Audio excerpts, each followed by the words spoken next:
যারা বিশেষ করে অর্থনীতির ঘাটতির যারা বউ নিয়ে ঢাকাতে গেছেন, আমাদের মাঝে ইতিমধ্যেই অনেক নিউজ চলে এসেছে। অনেকজনের গার্মেন্টসে চাকরি করার পরে অনেকজনের বউ চলে যাচ্ছে। এটা আসলে কিসের নিয়ে যাচ্ছে তা জানেন? কারণ আপনি ঠিক মতো তাক পরিচালনা করতে পারেন না, ঠিক মতো জিনিসপাতি দিতে পারেন না, ঠিক মতো কোনো কিছু পরিচালনা করতে পারেন না, ভালো কোনো শখের জিনিস দিতে পারেন না। তবে এই ভাবেন না যে হয়তো ওরা যদি আপনাকে ছেড়ে চলে যায়, তবে আশা করি ওরা ভালো থাকবে না। কারণ গার্মেন্টস হলো 2 দিনের, কারণ যে কোনোভাবে একদিন স্বামীর বাড়িতে আসতে হবে, কিংবা ওই স্বামীর কামাই খেতে হবে। 2 দিনের নেগে কাজ করতে যায় মানে তারা জামাইকে চেনে না, যার যার মতো চলে, যার যার মতো মানে সেরকমভাবে চলে।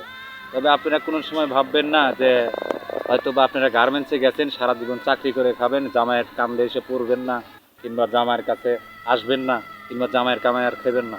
তবে এই বিষয়ে আপনাদের সাথে কথা বলছি, যারা বিশেষ করে ঢাকা থাকেন, আপনাদের বউ খুব চেপে রাখবেন ভাই। কারণ এখনকার দিনকাল ভালো না, মানুষ পাম দিয়ে টাকা পয়সা দিয়ে অনেক কিছু মানে যে মানে বিগ্রত করে মাথা নষ্ট করে দিয়ে আপনার সংসারটা নষ্ট করছে। কারণ আপনি গেছেন পেটের তায়ে, কিন্তু মানুষজন গেছে হলে মনে করেন যে মিয়া মানুষের একটু আকর্ষণের চাপ, যে আমরা গার্মেন্টসে যা, যে আমরা মেয়েদের সাথে রং ঢং করবো, প্রেম করব, কোনো সুপারিশ থাকবে না, কোনো সমাজ নাই, কোনো গ্রাম নাই, কোনো কিছু নাই। তবে ভালো থাকবেন। ভিডিওটা যদি ভালো লাগে আপনারা অবশ্যই লাইক কমেন্ট শেয়ার করবেন। আর বিশেষ করে আপনারা একটা জিনিস ভাববেন যে বেশি দিন ঢাকা থাকেন না, ঢাকা থাকলে বৌদির চোখ বড় বড় হয়ে যায়, যে জামাই চিনতে পারে না।